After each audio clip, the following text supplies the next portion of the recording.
गुरमीत राम रहीम सिंह को एक बार फिर जेल से रिहा कर दिया गया है। दुष्कर्म का दोषी बाबा रेप के मामले में 20 साल की सजा काट रहा है। वह 2017 से जेल में है, लेकिन अब तक 10 बार जेल से बाहर आ चुका है। रिपोर्ट्स की माने तो पिछले 4 साल में तो राम रहीम ने तकरीबन 255 दिन जेल से बाहर बिताए हैं। इस साल जनवरी में तो हरियाणा सरकार ने राम रहीम को 50 दिन की पैरोल दी थी, जिस पर पंजाब और हरियाणा हाई कोर्ट ने सरकार को जमकर फटकार लगाई थी और इस बार राम रहीम को 21 दिन की फरलो मिली है। पिछले 4 साल से सजा काट रहा राम रहीम 10वीं बार जेल से बाहर आया है, लेकिन अब सवाल ये है कि आखिर ये बाबा समय समय पर बाहर कैसे आ जाता है। तो आपको बता दे कि बाबा को कभी पैरोल मिल जाती है तो कभी फरलो। अब सवाल ये है कि ये पैरोल और फरलो होती क्या है, तो चलिए उसे भी समझ लेते हैं।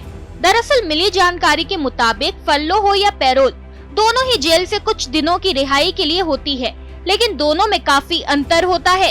एक कैदी जिसे सजा हो चुकी है उसे कम से कम 3 साल जेल में बिताने के बाद फरलो दी जाती है, जबकि बहुत जरूरी हो तो कुछ घंटों या कुछ दिनों के लिए पैरोल मिलती है, लेकिन वो भी तब जब कैदी सजा का कम से कम 1 साल जेल में बिता चुका हो।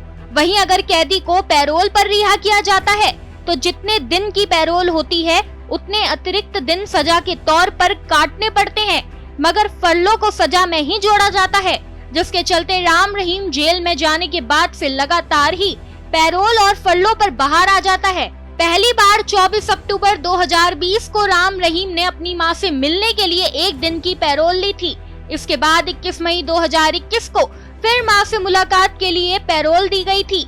7 फरवरी 2022 को राम रहीम 21 दिन की फरलो पर रिहा हुआ था। इसके बाद जून 2022 में फिर 30 दिन की पैरोल मिली और 21 जनवरी 2022 को बाबा राम रहीम एक बार फिर बाहर आ गया। 14 अक्टूबर 2022 को राम रहीम को 40 दिन की पैरोल फिर दी गई।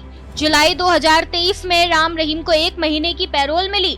नवंबर 2023 में उसे 29 दिनों की पैरोल मिली। 2024 में 50 दिनों के लिए बाहर आया था और अब अगस्त 2024 में उसे 21 दिनों की पैरोल मिली है। पर अब सवाल ये है कि आखिर क्यों बार बार गुरमीत राम रहीम को छुट्टी मिल जाती है और वो बार बार जेल से बाहर आ जाता है। बता दें कि राम रहीम के बाहर आने में एक बात समान है। राम रहीम तब बाहर आया है जब चुनाव होते हैं। जितनी बार भी वो बाहर आया उस दौरान देश और राज्यों में चुनाव थे। तो क्या इसका मतलब ये है कि राम रहीम को चुनावों में अहम भूमिका निभाने के लिए छुट्टी मिलती है? खैर, इस खबर पर आपकी क्या राय है हमें कमेंट करके जरूर बताएं। आज के लिए बस इतना ही। ऐसी ही तमाम खबरों को जानने के लिए देखते रहिए भारत एक्सप्रेस।